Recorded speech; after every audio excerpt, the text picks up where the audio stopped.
किती वेळ वाट बघायची, आला कसा नाही. अलके, ए अलके, काय झालं? अगं बाई मधुला जरा फोन करून विचारा आला कसा नाही, नाही तर मी जाऊ का? नको नको, कशाला? तुम्ही बसा, मी करते ना फोन. बर बर. फोन आतमध्ये आहे, मी करून येते. चालेल. माई, मी येऊ का तुझ्या बरोबर? मी मधुला बरोबर घेऊन जाणार आहे. मला ना माझ्या बरोबर जबाबदार माणूस पाहिजे. मी मोनिकाला आणायला चालले. मग तर मी येतोच. नाही तशी मोनिका माझी सुद्धा लाडकी आहेच. म्हणूनच तू नको. तुझी फक्त तोंडाची टकळी चालते, बाकी तू काहीच करत नाही, कळलं का? नाही पण विक्रांत म्हणाला होता ना की तिला कधी आणायचं ते तो बघेल म्हणून. तो नुसतंच बघतो, करत काहीच नाही.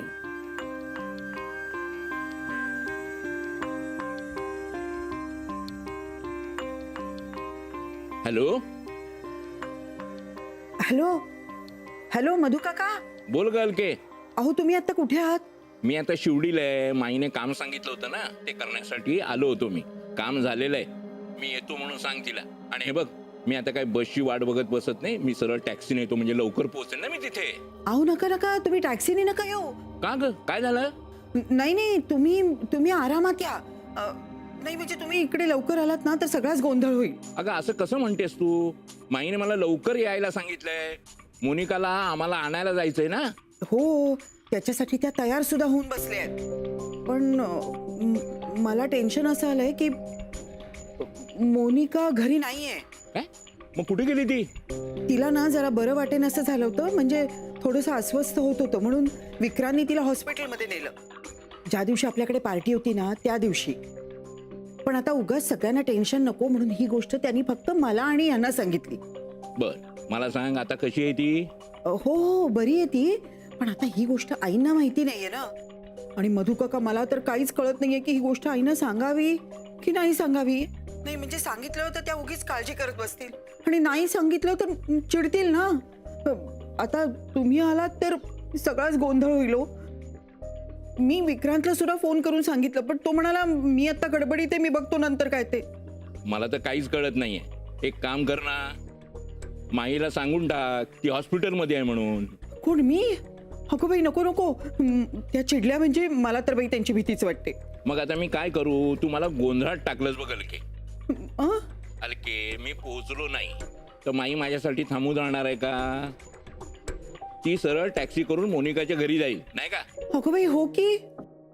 अगं बाई मग आता बघा बाई, आता तुम्हीच करा काय ते. हा अगं बाई तुम्ही. काय झालं तुला घाबरायला? अहो आई तयार होऊन बसले आहेत मोनिकाकडे जायला, आणि मोनिका आहे हॉस्पिटलमध्ये. हे फक्त आपल्यालाच माहितीये. मग आता काय करायचं? तुम्ही सांगा ना. आईच्या समोर मी काय सांगणार आणि बोलणार? अहो पण विक्रांतनी फक्त आपल्याला सांगितलंय, म्हणजे ही गोष्ट आईंना कळू नये असं त्याला वाटतंय ना. मग एक काम कर, तू विक्रांतला सांग तसं. मी सांगितलं, पण तो इतका गडबडीत आहे, तो म्हणाला मी बघतो नंतर काय ते. तुम्हीच काहीतरी करा ना. नाही मग बघेल तो, त्याचं बघेल. अहो काय बघेल? तुम्ही असे शांत कसे राहू शकता? तुम्हाला कसलंच टेन्शन नाहीये? अगं आलाय, ते दिसत नाहीये तुला. मी मोहनला फोन करतो.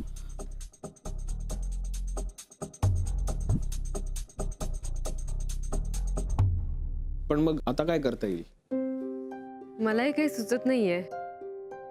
मी एक काम करते, मी आधी घरी तर जाते, मग मला कळेल सिच्युएशन काय आहे ते. हो पण तू आत्ता कुठे आहेस? इथेच बाहेर आहे. ओके, मग तू हॉस्पिटलला येऊ नकोस, डायरेक्ट तिकडे जा. हो, मी ऑलरेडी निघालेच आहे. आणि हो, काहीही झालं तरी आजीला इकडे येऊ देऊ नकोस, कारण ती जर इथे आली ना तर ती मोनिकाला नक्की घरी घेऊन जाईल, आणि मग सगळं माझ्या हाताबाहेर जाईल. सॉरी. सॉरी कशाला? जे आहे ते आहेच, त्याला काय करणार. तरी सुद्धा मला नाही वाटत आजी तिला फार दिवस आमच्याकडे राहू देतील. कधी ना कधी त्या तिला नेणारच. I know. मी कळवते. Bye bye. म्हणजे वहिनीने तुलाही सांगितलं नाही ना? छे, मला काहीच माहिती नाही. अरे पण मोहन, मला कळत नाही, विक्रांतनी आपल्याला हे सांगायला नको का? आपण काय शत्रू आहोत का मोनिकाचे? हे बघ काहीतरी कारण असेल ग, तू लगेच एकाचे दोन करू नकोस. मोहन, मोनिकाला बरं नाहीये हे विक्रांतने आपल्याला सांगायला नको का? आता डॉक्टर कोण आहे? तो आहे का आपण आहोत? नाही बरोबर, तू पुतण्याचीच बाजू घेणार आहे, पण मी तुला सांगते मला हे काही पटलेलं नाहीये. हे बघ पुतणे अतिशय हुशार मुलगा आहे, एक चांगला डॉक्टर आहे आणि मला त्याच्यावर आणि त्याच्या निर्णयावर जास्त विश्वास आहे. नाही बरोबर आहे, म्हणजे आम्हाला कोणाची काहीच काळजी नाही, नाही का? नाही पण मी असं कुठे म्हणाला की तो प्रत्येक वेळेस बरोबर असतो म्हणून. मोहन, तू धड एका बाजूने बोला काहीतरी. बर, मला सांग आता मी काय करायचंय? मी येईपर्यंत तू आईला बाहेर जाण्यापासून थांबवण्यासाठी बहिणीला मदत कर. अरे पण मी सांगतो आल्यावर तुला सगळं माझ्या डोक्यात काय आहे ते. मी सांगतो एवढं फक्त तू कर. Okay bye. बाय.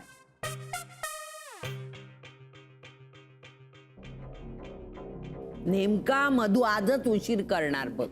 नाही पण तुला तोच हवा ना. मी सांगितलं मी येतो तुझ्या बरोबर. तू जरा गप्प बसशील? आई, तुम्ही मधू काका येईपर्यंत थांबा, एकटे नका जाऊ. मला कोण काय करणार आहे? नाही नाही, तुम्ही मोनिकाला आणायला चाललाय ना, म्हणजे तिच्याबरोबर तिचं सामान असेल. ते मी बघते सामानाचं काय करायचं. मी निघते. थांब मी आलो असतो, पण मला नेमके काही लोक भेटायला येणार आहेत म्हणून.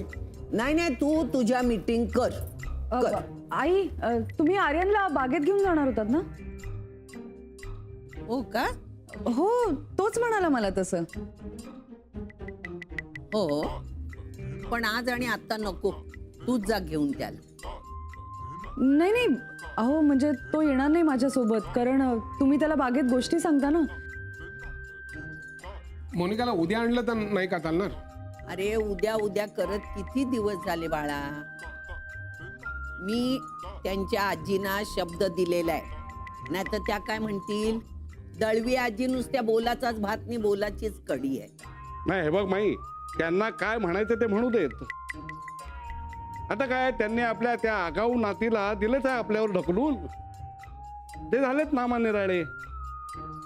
नाही आपण आहोत ना तिची संपूर्ण काळजी घ्यायला तयार. चला मी निघते. आई, आई थांबा, तुम्ही नका जाऊ. मोनिका तिच्या घरी नाहीये. मग हो, म्हणजे मोनिका हॉस्पिटलमध्ये. काय? घ्या, म्हणजे हे तुला आत्ता कळतंय? नाही म्हणजे 2 दिवसापूर्वी तिला अस्वस्थ वाटलं म्हणून तिला ऍडमिट केलं होतं. तुला माहित होते? मला आणि यांना सुद्धा.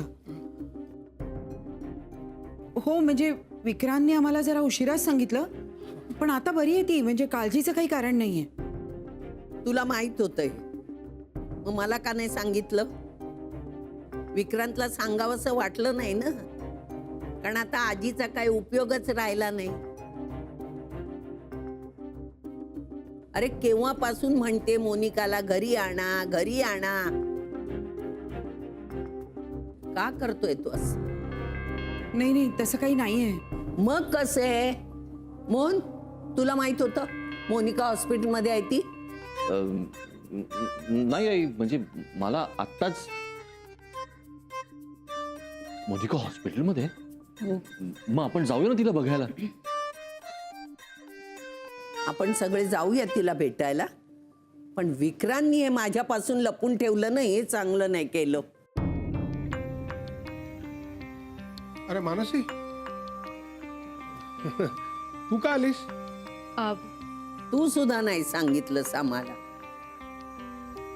सांग मला, तुझी बहीण आमची कोणच नाहीये का?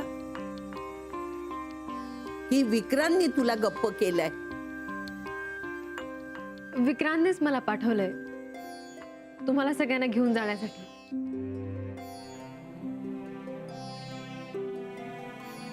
ताई अगदी बरी आहे. आम्ही सगळेच येतोय मानसी, चला निघूया.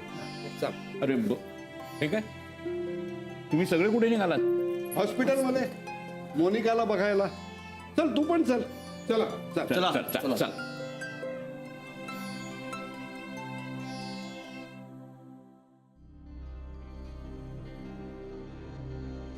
मी रेडी आहे. कधी निघायचंय? तू आजीला म्हणाली होतीस का की मला घरी घेऊन जा म्हणून? हो, पण त्याला बरेच दिवस झालेत. का? काय नाही. आजी इथे येत आहेत की काय? वाव, मी असं म्हटलंय का? तू कधीच काही म्हणत नाहीस, पण मला घरातल्या सगळ्यांना भेटायचंय. विक्रांत, तुम्हाला इकडे का डांबून ठेवलंयस? तुरुंगवास झाल्यासारखं वाटतंय मला. उगाच काहीतरी बोलू नकोस. तू कुठेही राहिलीस तरी सगळे तुझी काळजीच घेत असतात, त्यामुळे तुरुंगवास वगैरे तुला कधीही होणार नाही. विक्रांत, पण मला जर सगळ्यांना भेटायची इच्छा असेल तर? त्याची काळजी तू करू नकोस. आजी, आजी तुम्ही आलात? आता हो हो हो हो, इतकी घाई बरी नाही. सॉरी, तुम्ही मला न्यायला आलात ना आपल्या घरी?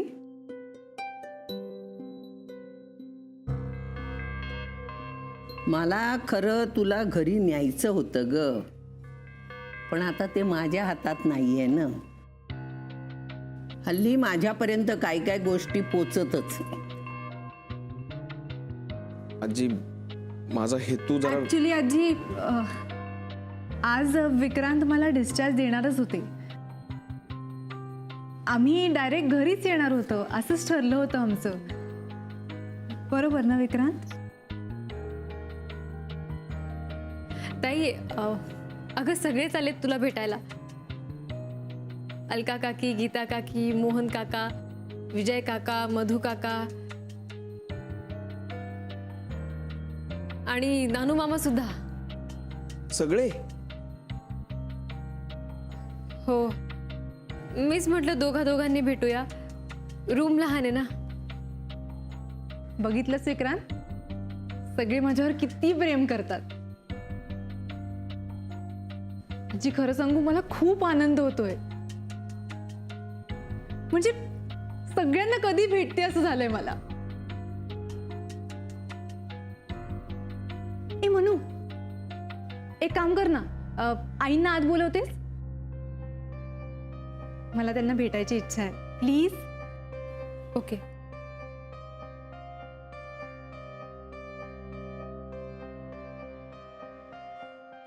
मोनिका, कशी आहेस बाळा? मी बरी आहे आई. मला तुमची खूप आठवण येत होती. आजी आजोबा बरे आहेत ना तुझे?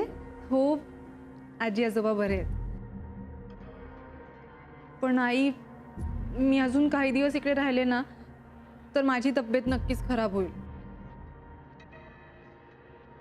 मला फार आठवण येते तुमची. मला घरी घेऊन चला ना.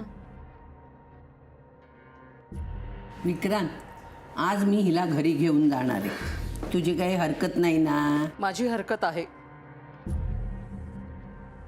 विक्रांत, अरे मी हिचे रिपोर्ट्स पाहिले. मला असं वाटतं हिला अजून 1-2 दिवस तरी आपल्याला इथे ठेवावं लागेल. म्हणजे तसं काही सिरियस काही नाही आहे. ॲज अ प्रिकॉशन म्हणून, to be on the safer side. आणि मग तुम्ही तिला घरी घेऊन जाऊ शकता. काय? ओके. तू बाई डॉक्टर येईन, तुला कोण सांगणार नाही म्हणून. तू म्हणशील तस. पण आजी, मला नाही राहायचं इकडे. मला घरी घेऊन चला ना तुम्ही. राजा, तुझी तब्येत महत्वाची आहे. हं? 2 दिवसांनी काय फरक पडतो? काळजी घे ग.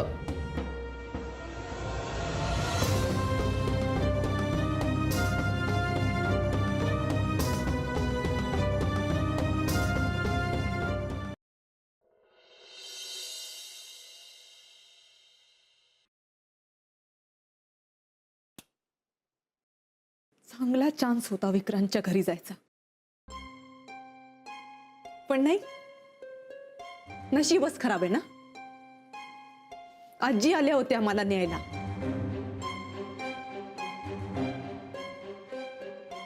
त्या निर्मला आत्या आल्या मध्ये. सतत मध्ये मध्ये करायची सवय, सतत.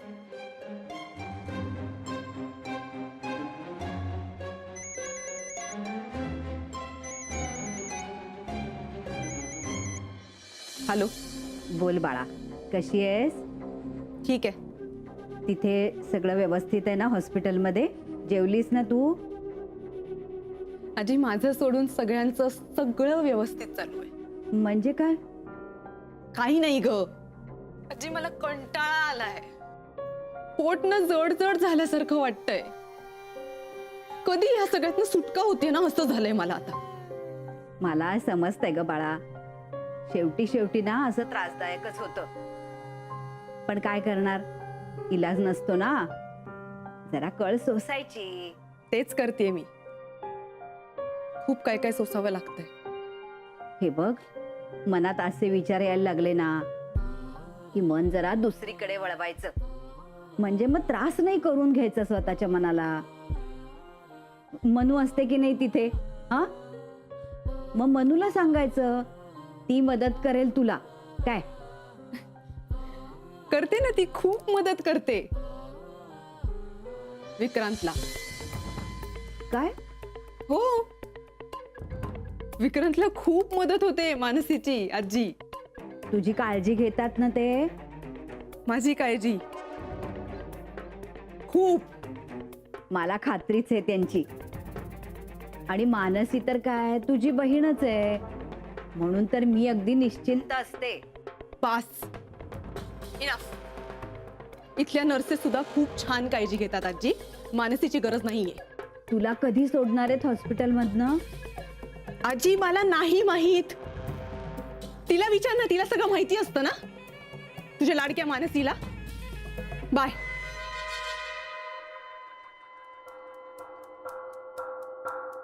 हिचं नाव घेतलं की मला पोटात लाथा बसायलाच हव्यात. गॉड. मला एक गोष्ट कळत नाहीये, विक्रांत मला माझ्या घरी सोडणार होता. निर्मला आत्यांचा आणि विक्रांतचा काही प्लॅन तर नव्हता ना? पण विक्रांत माझ्या समोर होता. राईट.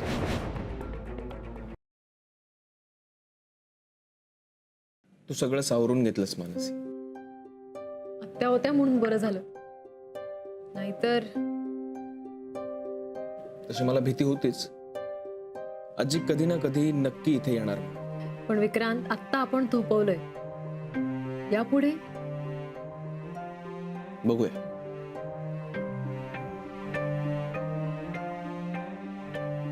बाय द वे, मी आज सलीलला भेटले. व्हॉट? हो, कधी? तू लेबर रूम मध्ये होतास. तो हॉस्पिटल बाहेरच आला होता. लँडलाईनलाच मला फोन आला. त्याला कालचं एक्सप्लेनेशन द्यायचं होतं. हो, म्हणजे मी तुला फोन केला तेव्हा तू त्याच्या बरोबर. मानसी, सांगायचंच ना मला. तू त्याच्याशी भेट अर्धवट टाकून निघालीस. हो, तसंच काहीच. म्हणून मानसी, तू सांगायला हवं होतंस. हे बघ, तुमची भेट महत्वाची होती आणि त्याला एक्सप्लेनेशन द्यायला चान्स मिळायला हवा होता. मिळाला ना तो चान्स त्याला. So it's okay. काय म्हणाला तू? Wow, coffee session. It's amazing. किती मजा आहे नाही तुमच्या दोघांची इथे. मोनिकाला सासरी जाऊ द्यायचं नाही, यासाठी तुम्ही दोघांनी जे प्लॅनिंग केलं ना ते सुपर सक्सेसफुल झालं. एकीकडे आजीला, आईंना, बाबांना, नानू मामांना सुद्धा वाटतंय की मोनिकाने घरी यावं, पण नाही. सगळी दुनिया एकीकडे आणि मानसी मात्र एकीकडे. आणि ती काय तुझीच बाजू घेणार. तुमच्या दोघांचं ट्युनिंग आहे ना, सुपर्ब आहे. Amazing, wonderful. Mister and Mrs Talvi,